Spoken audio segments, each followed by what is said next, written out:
काम के प्रति लगन की वजह से वह लोगों के बीच बहुत लोकप्रिय हो गई। लोग उनकी तारीफें करते नहीं थकते थे। अक्सर उनकी प्रशंसा उनके पीठ पीछे भी सुनने को मिलती थी। लोग कहते थे, अगर हमारे देश में ऐसे आईएएस अधिकारी हो तो समाज का नक्शा ही बदल जाए। लोग यह भी मानते थे कि अगर कोई लड़की इतनी पढ़ाई लिखाई कर आगे बढ़ती है और उसे इस तरह का महत्वपूर्ण पद मिलता है तो उसे समाज के प्रति इसी प्रकार का व्यवहार और शक्ति का प्रदर्शन करना चाहिए। इन बातों से प्रियंका को और अधिक प्रेरणा मिली। उन्हें अपने कर्तव्यों को और भी ज्यादा जुनून और समर्पण के साथ निभाने की ऊर्जा प्राप्त हुई।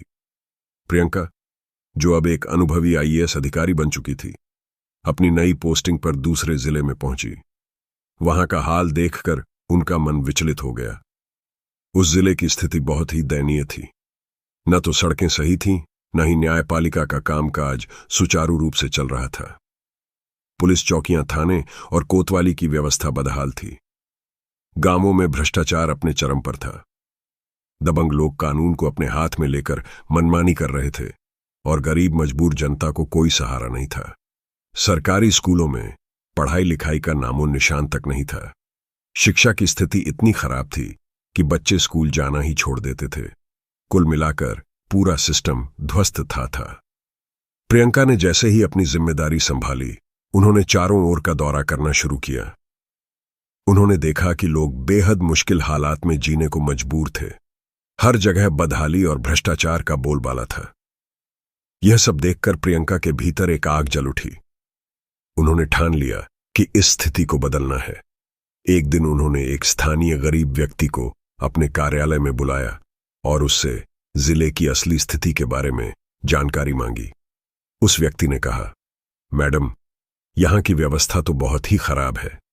विधायक और सांसद सिर्फ अपने स्वार्थ में लगे रहते हैं। जो दबंग लोग हैं वही यहां राज करते हैं।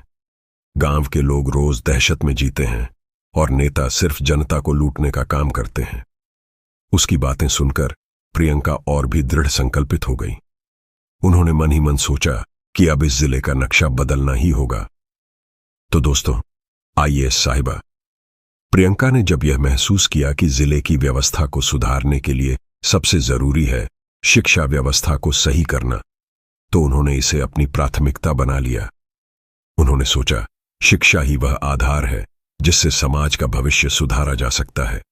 अगर बच्चों को सही शिक्षा मिलेगी तो यह युवा कल देश के लिए कुछ बड़ा करेंगे। प्रियंका ने तय किया कि सुधार की शुरुआत सरकारी स्कूलों से होगी।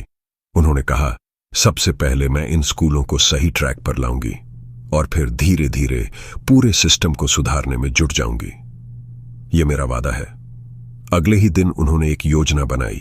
बिना किसी दिखावे के साधारण साड़ी पहनकर एक सामान्य ग्रामीण महिला के रूप में वह एक गांव के सरकारी स्कूल पहुंची। उनका उद्देश्य था स्कूल की असली स्थिति को बिना किसी पूर्व जानकारी के जांचना।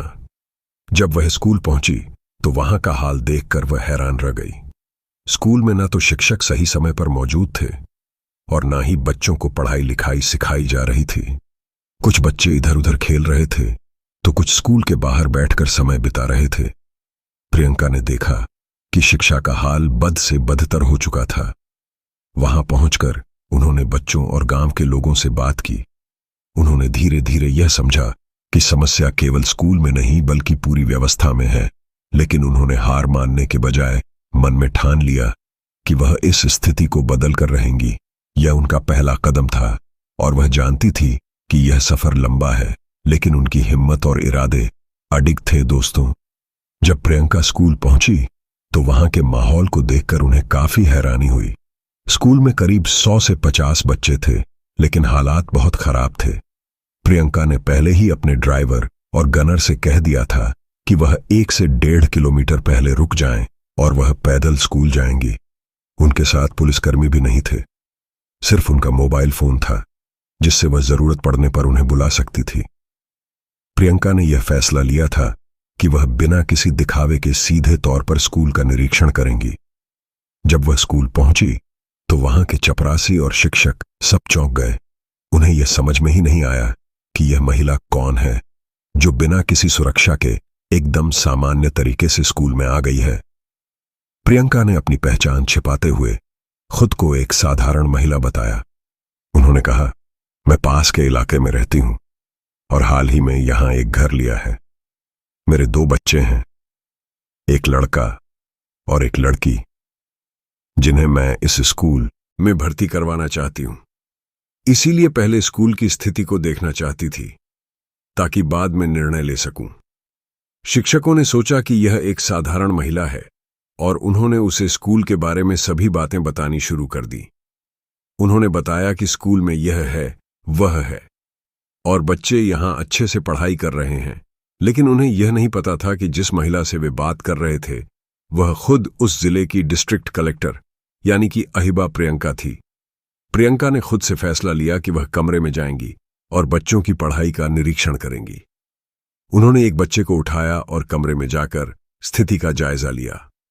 प्रियंका ने जब कमरे में प्रवेश किया और बच्चों से पूछा कि यह कौन सी क्लास है, तो एक बच्चे ने जवाब दिया, 6वीं कक्षा है।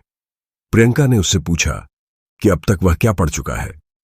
बच्चा बोला, मैम, हम पढ़ाई करते हैं, लेकिन यहां कोई भी शिक्षक समय पर नहीं आता। कभी कभी घंटों तक कोई नहीं आता और हम इधर उधर बातें करते रहते हैं। कभी कभी शिक्षक कहते हैं, बस याद कर लो, लेकिन पढ़ाई का कोई सही तरीका नहीं है बच्चे की। यह बात सुनकर प्रियंका का मन टूट गया। उन्हें यह सुनकर गहरी चिंता हुई कि जिस देश के भविष्य को बचाने के लिए उन्हें काम करना है, उस देश के बच्चों के साथ इस तरह का व्यवहार किया जा रहा था। शिक्षक, जो बच्चों के जीवन को दिशा देने वाले होते हैं, वे खुद ही इस तरह की लापरवाही दिखा रहे थे। प्रियंका ने यह महसूस किया कि यह स्थिति केवल बच्चों के लिए ही नहीं, बल्कि पूरे समाज के लिए खतरे की घंटी है। जब उन्होंने शिक्षकों से इस बारे में बात की, तो कई शिक्षक एकजुट हो गए और प्रियंका से कहा, मैम, हम झूठ नहीं बोल रहे हैं, यहां पर सच में ऐसा हो रहा है। हमें पता ही नहीं चलता कि कब हम स्कूल में होते हैं और कब घर चले जाते हैं। स्कूल और घर में कोई अंतर ही नहीं रह गया है। यह सुनकर प्रियंका का दिल और भी ज्यादा द्रवित हो गया।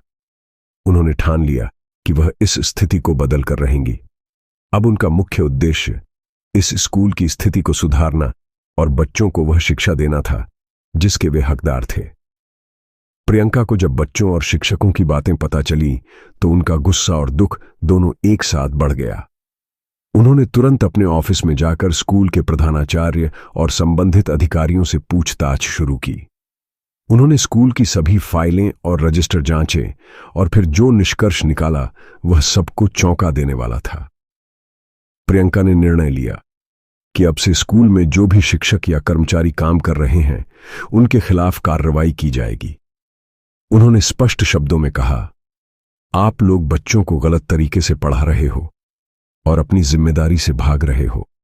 आप लोग इस नौकरी के लायक नहीं हो। अगर आप बच्चों को यह शिक्षा नहीं दे सकते तो आप लोग यहां काम नहीं कर सकते। प्रियंका ने स्कूल के कर्मचारियों को यह चेतावनी दी कि अगर वे सही तरीके से काम नहीं करते तो उनका पद छीन लिया जाएगा और उन्हें कोर्ट में अपनी याचिका दाखिल करनी पड़ेगी।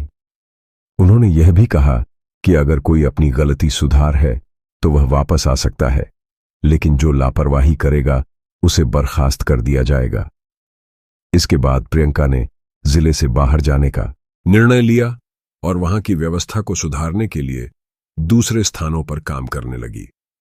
अगले 5 से 6 महीनों में प्रियंका ने जिले में सुधार की कई योजनाएं लागू की। शिक्षा व्यवस्था से लेकर कानून व्यवस्था तक हर क्षेत्र में बदलाव आया। आज भी उस जिले में लोग प्रियंका को याद करते हैं और उनकी सराहना करते हैं कि कैसे उन्होंने अपने कर्तव्यों को निभाकर उस जिले को एक नई दिशा दी। प्रियंका की मेहनत और ईमानदारी ने उस जिले को फिर से सही रास्ते पर लाकर खड़ा कर दिया। प्रियंका की कहानी यहीं खत्म नहीं होती। उनका कार्यक्षेत्र बदलते बदलते एक और महत्वपूर्ण मोड़ पर पहुंच गया। जब उन्होंने एक बार जिले के हालात सुधारने के बाद कुछ समय बिता तो उन्हें और भी कई समस्याएं नजर आने लगीं, जिनका समाधान करना जरूरी था। प्रियंका ने शिक्षा व्यवस्था के अलावा गांवों में व्याप्त भ्रष्टाचार, स्थानीय नेताओं की मनमानी और सार्वजनिक सुविधाओं की दयनीय स्थिति पर भी ध्यान केंद्रित किया। वह लगातार ग्रामीण इलाकों में जाकर लोगों से मिलती थी, उनकी समस्याओं को सुनती थी और उन पर तत्काल समाधान लागू करती थी। उनके द्वारा उठाए गए कदमों से जिले में धीरे धीरे बदलाव दिखने लगे। उनके कार्य से प्रभावित होकर जिले के लोग भी उनका समर्थन करने लगे। प्रियंका ने न सिर्फ शिक्षा बल्कि स्वास्थ्य, सड़कों और अन्य सरकारी योजनाओं का भी पूरी गंभीरता से निरीक्षण किया। उन्होंने सरकारी कार्यालयों में भ्रष्टाचार को रोकने के लिए सख्त कदम उठाए, जिससे सरकारी योजनाओं का सही तरीके से पालन होने लगा। प्रियंका के योगदान की वजह से उस जिले में सुधार की बयार चली और उसका नाम पूरे राज्य में फैलने लगा। लोग प्रियंका को एक आदर्श अधिकारी के रूप में देखने लगे। कुछ सालों बाद प्रियंका को एक बड़े पद पर पदोन्नति मिली और वह फिर से एक नए जिले में आई, लेकिन उनके कार्यों की वजह से उस जिले की स्थिति अब पूरी तरह से बदल चुकी थी। लोग कहते थे, अगर प्रियंका जैसी अधिकारी कहीं हो तो किसी भी जिले की हालत सुधारने में देर नहीं लगती। प्रियंका की यात्रा इस बात का ओरण है कि अगर मन में ठान लिया जाए तो किसी भी परिस्थिति को बदला जा सकता है। उनके संघर्ष और मेहनत ने यह साबित कर दिया कि सच्ची सेवा और ईमानदारी से किया गया कार्य कभी बेकार नहीं जाता। दोस्तों, यह थी प्रियंका की प्रेरणादायक कहानी। आप हमें कमेंट सेक्शन में बताइए कि आपको यह कहानी कैसी लगी। दोस्तों, कहानी सुनाने का मेरा मकसद किसी का दिल दुखाना या किसी की भावनाओं को आहत करना नहीं है। मेरा उद्देश्य सिर्फ आपको अलर्ट, जागरूक और सचेत करना है। इस कहानी के माध्यम से मिलने वाला संदेश आपके जीवन को बेहतर बनाने में मदद करें। आज की कहानी बस इतनी ही, फिर मिलते हैं नई कहानी के साथ। तब तक के लिए धन्यवाद। जहां भी रहिए, सचेत रहिए और सुरक्षित रहिए। बहुत बहुत धन्यवाद।